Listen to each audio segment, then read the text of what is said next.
Okay.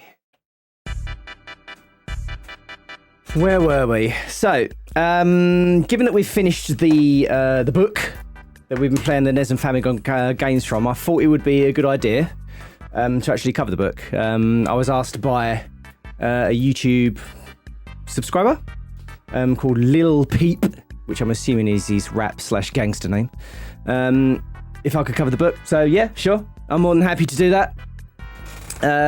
Because if there's one thing I love, it's rambling. So let's kill that. Boop, boop, boo. So this is kind of going to be a review, but really I'm just kind of, I don't know, showing the book, I suppose, for what it's worth. I want to start up front. Hang on a minute. I need to expand my window. There we go. Yeah, because I need to get the focus just right. It would be annoying otherwise. There you go. So yeah, I just want to say up front, I am not in any way sponsored or endorsed or any of that other shit. I don't know, I just really love these books. Just for what they are, really, which is a kind of, I use them as like a recommendation of what to play, you know, a way of sort of I don't know, stumbling upon games that I haven't played or haven't heard about. And I've actually found quite a few hidden gems in here. Now, the book itself, it comes in a hard case with like one of those, what do they call these things? Like hologram? Do they still call that a hologram? But yeah, it's a hardback only, and it comes in its own case. It's about £30 plus shipping. You can get it cheaper on eBay. However, I would suggest, you know, actually buying it from Bitmap Books directly, because I want them to keep on making books, basically. I've got a whole bunch of these fucking things. I love them. So yeah, it's not completely comprehensive. It doesn't have every single NES game. That's not really what it is. It's just a selection of curated games with accompanying some are reviews, some are, you know, interviews with the people that worked on the game, some are people that have just, you know, that are games journalists, when games journalists were actually games journalists, by the way, back in the 90s, etc., 80s and 90s. Just talking about the game and their experiences with it and all the rest. It's nice. It's nice, a nice little snippet for each. I mean, here's the actual list of games there. If you're so inclined, that's probably the best way to actually kind of show you what's in the book. I can zoom in on that actually. Let's do that. So yeah, there's the actual list of games. I don't know how good that's going to come out on my camera, because it's kind of a shit camera. So as you can see, there's a lot of games in the book, but it's not every single game. Some good games, some bad games. It's not like the top NES games. It's just a broad selection. Some are just curiosities. Some are actually, you know, straight up bangers. And there's some proper shit in there as well. Don't get me wrong. I've played every game in the book, so I can tell you there's some stinkers in there. But with that said, if you don't experience the shit things in life, you can't truly appreciate the best things in life. That statement needs more refinement. I don't know. This is off the cuff. So anyway, but yeah, there's forwards. It's not just the games themselves. There's articles about the console, and like I say, there's a section about unreleased games and prototypes, just features. I mean, it's a very much a coffee table book. You can pick it up, read it for, I don't know, like 20 minutes, half an hour, or spend an afternoon. I don't give a shit. I can't do that. When it comes to reading, 10 minutes and I'm ready for bed, I'm an absolute nightmare. Well, it's hard to say a nightmare. I don't know. I just find it difficult to read unless I'm really, really engrossed in something. I tend to just skim over things.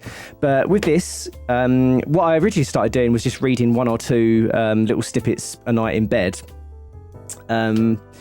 But then I would find, in reading these, I would think, shit, I really want to play that, and fuck, I really want to play that. So, yeah. And therein lies the origin of this video series, I guess. But yeah, it's just a well laid out, nicely presented book. And it would, it's this kind of thing that makes a really, really good gift for, the gamer in your life, or for yourself if you're a selfish prick like me. And I bought most of them for myself. And also, let's face it, if you're into retro video games and stuff like that, it's really hard to kind of, give people gift ideas for Christmas and stuff. So this is something good to put on your Christmas list, right? Because my wife always struggles because she doesn't game at all. I know, what a loser, right? So yeah, over the years, I've accumulated all of the books through gifts or whatever.